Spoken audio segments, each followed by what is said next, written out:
Shalom komunitas Link GBI Pasir Koja. Terima kasih ya buat kesempatan yang diberikan kepada saya untuk kita kembali dalam kebenaran firman Tuhan.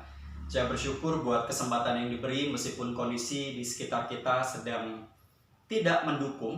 Kalau hari-hari ini seluruh dunia sedang menghadapi COVID-19, Coronavirus 2019. Kita tidak mau kalah. COVID 2020, khotbah video 2020. Ya, perkenalkan dulu, nama saya Andreas Agus. Jangan salah baca, nanti jadinya Andreas Angus ya. Usia saya 20 tahun. Sabar dulu. Itu 20 tahun yang lalu. Jadi usia saya berapa bulan lagi adalah 40 tahun. Saya sudah menikah, saya berjemaat di gereja Rehoboth Shalom. Dan aktivitas saya selain saya di pelayanan youth, saya seorang trainer di bidang public speaking dan kepemimpinan. Nah, hari ini kita akan belajar sama-sama kebenaran firman Tuhan dengan judul Tuhan yang Memerintah, God He Reigns. Di tengah persiapan kita menjelang Paskah akhir-akhir ini, kita akan belajar sebuah topik yang sangat penting yang harus direnungkan oleh setiap kita, yang harus sungguh-sungguh hidup di dalam kita, bahwa Yesus sudah bangkit. Mari saya ajak kita semua, Sobat Link, di dalam 1 Korintus 15. 1 Korintus pasal 15 ayat 20 sampai yang ke 25. Yang sudah ketemu katakan aha di rumah masing-masing. Kurang manja, aha. Oke. Saya akan bacakan ya buat teman-teman semua. 1 Korintus 15 ayat 20 sampai 25. Tetapi yang benar ialah bahwa Kristus telah dibangkitkan dari antara orang mati sebagai yang sulung dari orang-orang yang telah meninggal. Sebab sama seperti maut datang karena satu orang manusia, demikian juga kebangkitan orang mati datang karena satu orang manusia. Karena sama seperti semua orang mati dalam persekutuan dengan Adam, demikian pula semua orang akan dihidupkan kembali dalam persekutuan dengan Kristus. Tetapi tiap-tiap orang menurut urutannya, Kristus sebagai buah sulung, sesudah itu mereka menjadi miliknya pada waktu kedatangannya. Kemudian tiba kesudahannya, yaitu bila mana ia menyerahkan kerajaan kepada Allah Bapa, sesudah ia membinasakan segala pemerintahan, kekuasaan dan kekuatan. Ayat yang ke-25. Karena ia harus memegang pemerintahan sebagai raja sampai Allah meletakkan semua musuhnya di bawah kakinya. Ini adalah sebuah kebenaran yang mengatakan kepada kita semua bahwa Yesus sudah bangkit. Kita punya iman di dalam kekristenan kita, yaitu bahwa Yesus sudah lahir, sudah mati di kayu salib, bangkit pada hari yang ketiga. Kalau kepercayaan yang lain ada yang mengatakan, oh, Yesus tidak bangkit atau tidak disalibkan, yang disalib adalah orang yang lain, ditukar. Tetapi kita percaya bahwa kita punya Allah yang sangat mengasihi kita. Pada waktu manusia jatuh ke dalam dosa, Allah rindu sekali bahwa manusia tetap bersama-sama dengannya. Sehingga Yesus harus mati di kayu salib. Kalau kita berbicara tentang kasih Allah, kita sedang berbicara sebuah kasih yang tidak terbatas. Beda sekali dengan cinta manusia. Beda sekali dengan kasih kita. Mungkin beberapa teman-teman ada yang kalau bulan Februari, apalagi nunggu 14 Februari, tiba-tiba jadi romantis. Tiba-tiba bisa membuat puisi yang bagus sekali. Akhir-akhir ini juga ada banyak sekali acara di televisi tentang gombal-gombalan, ya kan? Oh, saya selalu teringat tentang cintamu. Cintamu itu atau cintaku itu seperti seorang mamang nasi goreng yang setiap malam lewat depan rumah saya. Kamu lihat bahwa saya semakin gemuk, tahu kenapa? karena cintamu semakin mengembang di dalam tubuhku. Dan banyak sekali. Teman-teman semua, saya sudah nanya beberapa anak muda di beberapa tempat, di beberapa kampus, beberapa gereja. Laki-laki nih, laki-laki. Saya tanya begini, saya undang maju ke depan, lalu saya tanya mereka. Sebutkan 3 kriteria wanita idaman. Saya tanya, sebutkan 3 kriteria wanita idaman. Lalu ya biasanya mereka maju ke depan dan mereka jawab. Dan ini adalah beberapa contoh jawaban dari mereka. Saya tidak mengatakan jawabannya salah, tapi rata-rata jawabannya seperti ini. Wanita idaman saya ya. Sambil teman-teman yang laki-laki berpikir ya. Ayo berpikir wanita idaman seperti apa. Wanita idaman saya yang pertama adalah yang cinta Tuhan. Oke, 1, yang cinta Tuhan. Yang kedua cantik, yang kedua cantik. Yang ketiga itu baik, yang ketiga baik. Atau ditambahlah yang keempat, rambutnya panjang.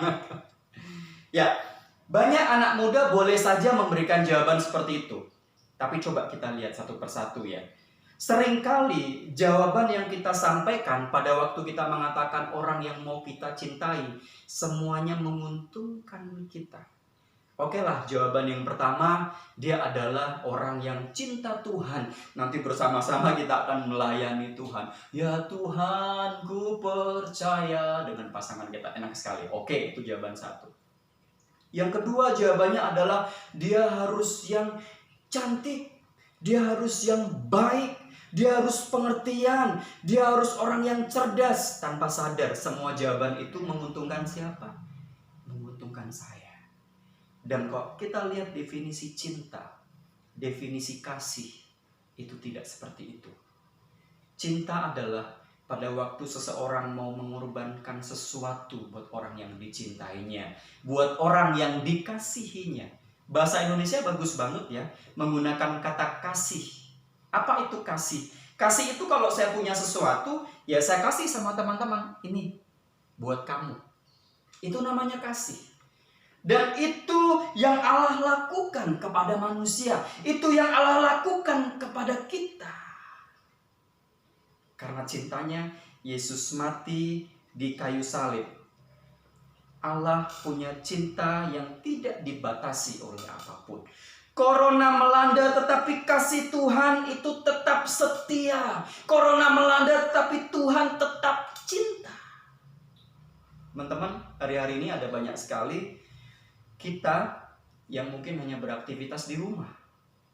Tetapi biarlah apa yang kita kerjakan di rumah itu tetap menggambarkan cinta kasih kita di hadapan Tuhan. Yang kuliah tetap mengerjakan tugas kuliah, yang sekolah tetap sekolah, yang bekerja tetap bekerja. Mari kita kembali kepada kebenaran firman Tuhan ya, di ayat yang ke-20. Tetapi yang benar ialah, firman Tuhan katakan, yang benar ialah. Pada waktu surat ini dituliskan kepada jemaat yang ada di Korintus, ada banyak sekali pengajaran-pengajaran yang kadang-kadang pengajaran yang tidak benar. Pengajaran yang agak miring. Sehingga Rasul Paulus harus mengatakan, tetapi yang benar ialah bahwa Kristus telah dibangkitkan dari antara orang mati sebagai yang sulung dari antara orang yang meninggal. Kristus telah bangkit. Kristus mengalahkan maut. Sebelum Yesus bangkit, kondisi dunia dikuasai oleh penguasa-penguasa kegelapan. Tetapi pada waktu Yesus bangkit, sedang mengatakan kepada kerajaan maut, terjadi perebutan kekuasaan. Kuasaku ambil alih. Teman-teman semua, pada waktu manusia jatuh ke dalam dosa, kita punya Allah yang punya tatanan, punya aturan, punya cara bermain. Kalau kita sedang bermain olahraga, fair play. Pada waktu Adam dan Hawa melakukan dosa, tidak bisa bersama-sama lagi dengan Allah. Allah tidak bisa mengatakan, oh suka-suka saya, ya sudah, dosa bisa bergaul dengan saya yang adalah kudus. Allah kita punya tatanan. Allah kita punya aturan main.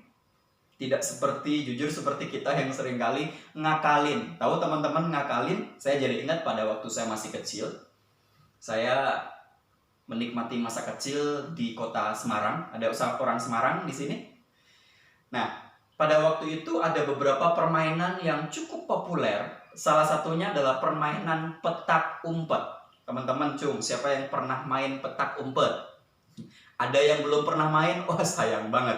Petak umpet ini permainannya sederhana sekali, teman-teman semua. Yaitu begini, ada satu orang yang nanti akan ditunjuk, dia harus menghadap ke tembok. Begini. Lalu dia akan berhitung selama 10 hitungan. 1, 2, 3, sampai 10. Dan sementara ada teman yang sedang menghitung sampai 10, yang lainnya sembunyi dulu. Yang lainnya sembunyi sampai tidak kelihatan.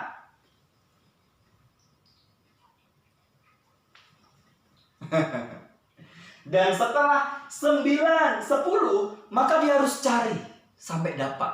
Nah, pada waktu itu saya ikut permainan petak umpet. Pada waktu teman saya sedang menghitung 1, 2, apa yang saya lakukan? Saya pulang ke rumah. Saya berpikir kalau saya pulang ke rumah saya tidak bisa dicari. Dan memang saya tidak bisa dicari. Dan besoknya pada waktu saya ketemu dengan teman-teman, mereka tanya, Andre, ngumpetnya di mana? Nyumputnya di mana? Jagoan banget. Saya cuma senyum-senyum. Saya sembunyi di rumah. Saya tidak ikut tatanan. Saya tidak ikut aturan main. Tetapi kita punya Allah yang jelas punya aturan yang main. Punya aturan main yang jelas. Seandainya ada cara lain. Sehingga Yesus tidak harus mati di kayu salib. Sehingga jangan Yesus yang harus dikorbankan. Sudahlah manusia berbuat baik saja sudah cukup. Sudahlah manusia melakukan hal-hal yang berguna buat banyak orang sudah cukup. Untuk menebus dosa. Tidak bisa. Dosa hanya bisa diselesaikan oleh darah Kristus. Di dalam ayat yang ke-17, 1 Korintus 15 ayat yang ke-17, saya akan bacakan buat teman-teman. Jika Kristus tidak dibangkitkan, maka sia-sialah kepercayaan kamu dan kamu masih hidup di dalam dosamu. Jika Kristus tidak dibangkitkan, maka sia-sialah kepercayaan kita. Ya sayang banget dong, yang namanya sia-sia, kita percaya sama Tuhan, Yesus nggak bangkit kok, nggak bisa. Jadi betul bahwa Allah menciptakan manusia dengan kehendak bebas. Betul kita bebas mengambil keputusan, tetapi kita tidak bebas dengan resikonya. Saya ulangi lagi ya. Kita bebas sih mau lakukan apa, tetapi kita tidak bebas dengan resikonya. Semuanya ada resikonya. Pada waktu kita melakukan kesalahan ada aturan-aturan mainnya. Dan kita punya Allah yang adil, yang punya aturan main. Salah satunya apa? Dosa harus dihukum. Sehingga Yesus harus mati di kayu salib. Nah, teman-teman semua, di dalam kondisi saat ini, ada dua hal setidaknya kondisi yang harus kita pahami. Yang pertama adalah hal yang bisa kita kendalikan. Yang kedua, di luar kendali. Kalau ada sesuatu yang bisa kita kerjakan, mari kita kerjakan. Contoh, pemerintah mengatakan kepada kita semua, social distancing. Ayo di rumah masing-masing. Ayo berdoa, ayo mengerjakan sesuatu di rumah masing-masing. Itu yang bisa kita kerjakan. Kita kerjakan itu. Yang menjadi bagian Tuhan, biarlah menjadi bagian Tuhan. Dan percayalah, Tuhan melakukan bagiannya. Kita baca lagi kebenaran firman Tuhan ayat 21.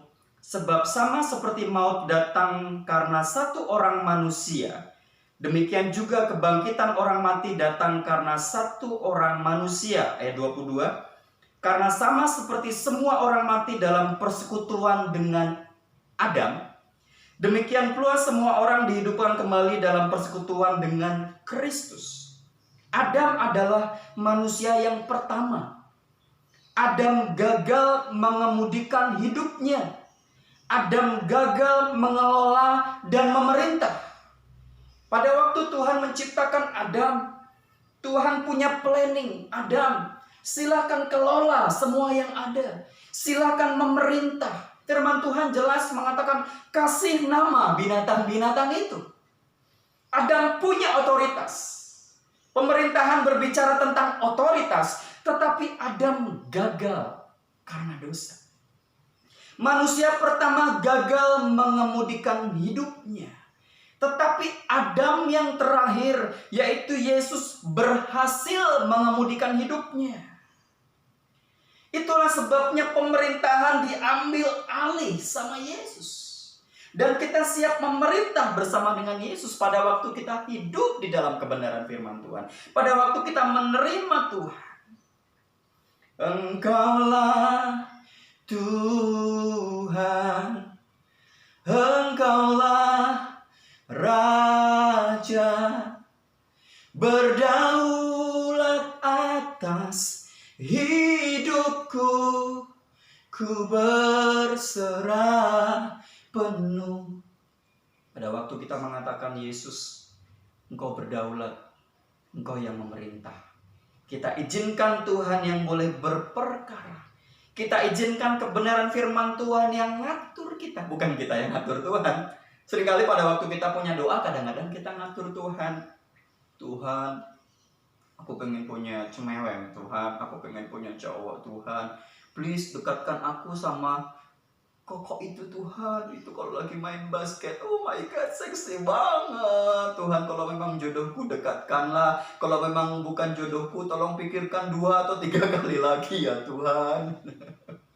Seringkali pada waktu kita punya doa, itu kita seperti mengajukan sebuah proposal. Dan Tuhan silahkan tanda tangan proposal ini. Tapi kalau kita hari ini ingin mengatakan Yesus yang berotoritas, Yesus yang memerintah hidup kita, biar hidup kita yang diatur sama Tuhan, bukan Tuhan yang mengatur kita. Di dalam sebuah pemerintahan, seperti kita yang ada di Indonesia, kita percaya kepada orang-orang yang sudah ditunjuk, yang sudah dipilih secara hukum memerintah kita. Sebagai warga negara kita punya tanggung jawab. Warga negara yang baik membayar pajak. Warga negara yang baik mengikuti aturan pemerintah. Pada waktu kita menjadi warga negara kerajaan surga, kita percaya kepada pemerintah. Kita percaya kepada Tuhan.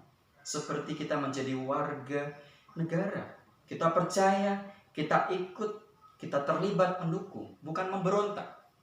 Hari-hari ini di tengah keadaan dunia yang semakin kacau, krisis ekonomi di mana-mana, bukan lagi saatnya kita menyalahkan pemerintah.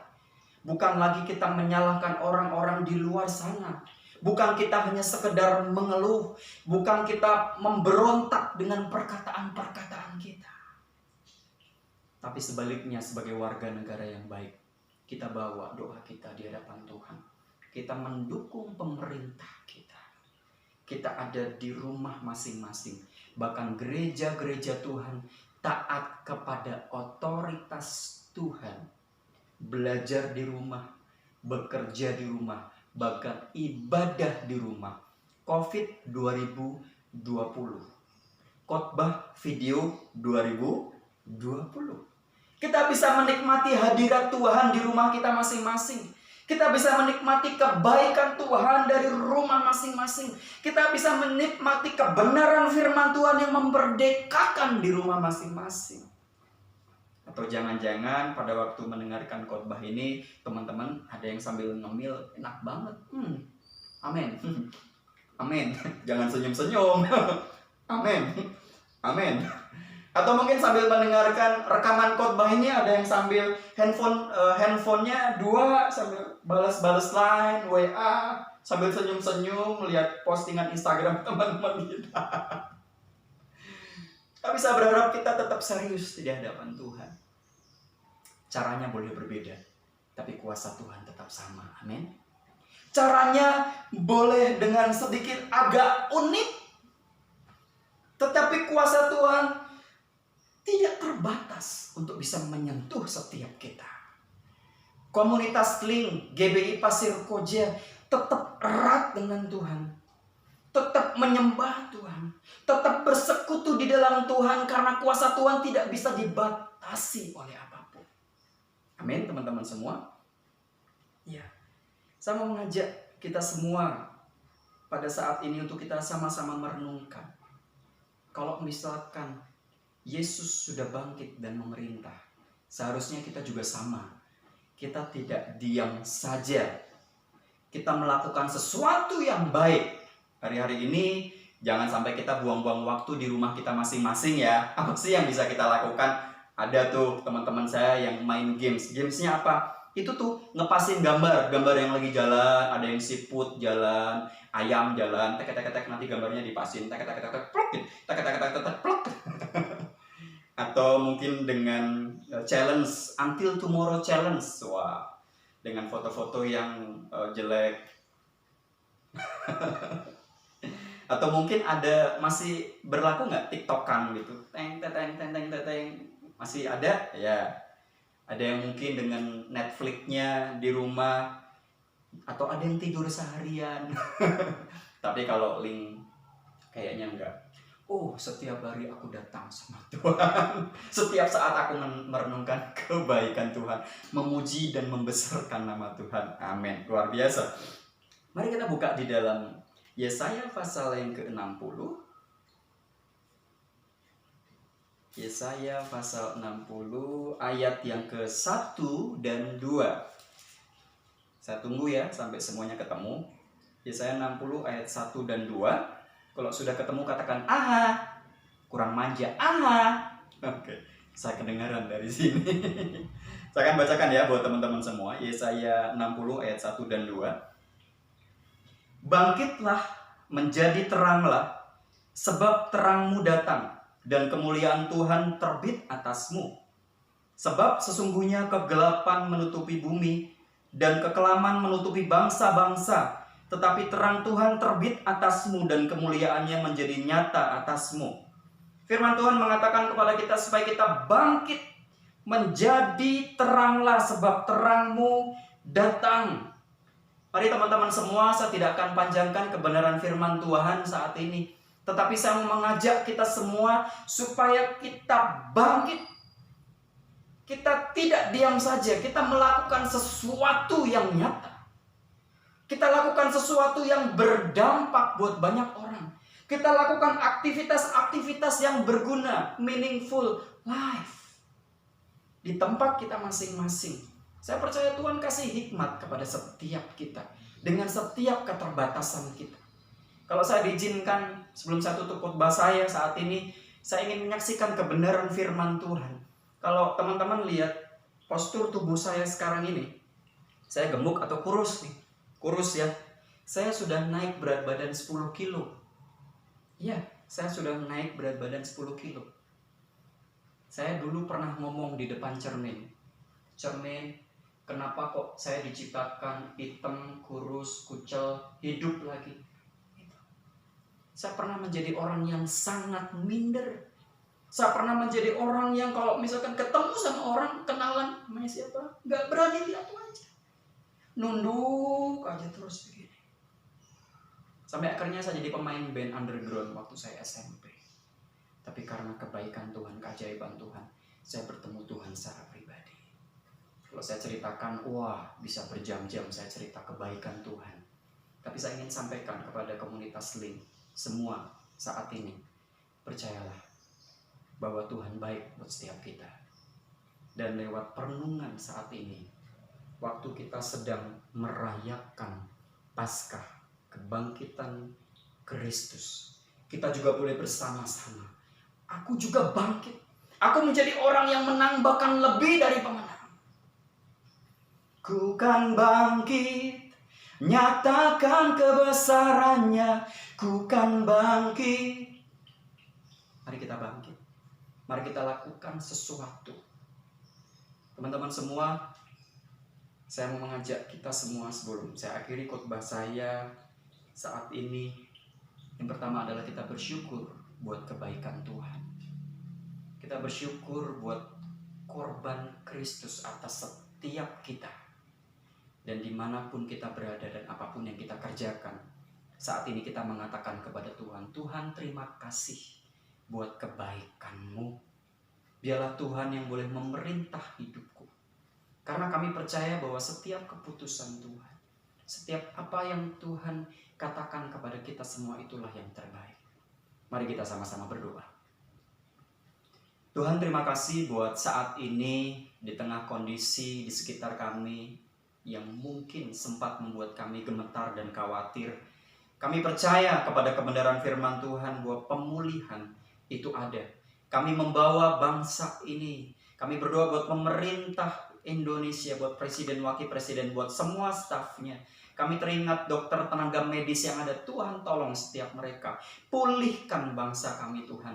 Kami percaya bahwa suatu kali Tuhan akan sungguh-sungguh menunjukkan kuasa-Mu. Hamba berdoa saat ini Tuhan buat adik-adik, buat komunitas Link dimanapun berada. Biarlah kuasa Tuhan selalu ada di setiap apapun yang kami kerjakan. Kalau Kristus sudah bangkit dan memerintah, kami juga akan bangkit bersama dengan Kristus dan kami lakukan sesuatu yang dahsyat yang memberkati banyak orang. Kami sudah mendengar kebenaran firman Tuhan, hamba-Mu menyampaikan dengan waktu yang terbatas, mungkin banyak sekali kelemahan-kelemahan, tapi kami berdoa supaya kebenaran firman Tuhan itu yang menjadi kekuatan buat setiap kami siap mempraktekannya. Terpujilah nama-Mu, dalam nama Yesus kami berdoa bersyukur. Haleluya. Amin. Terima kasih, Tuhan berkati.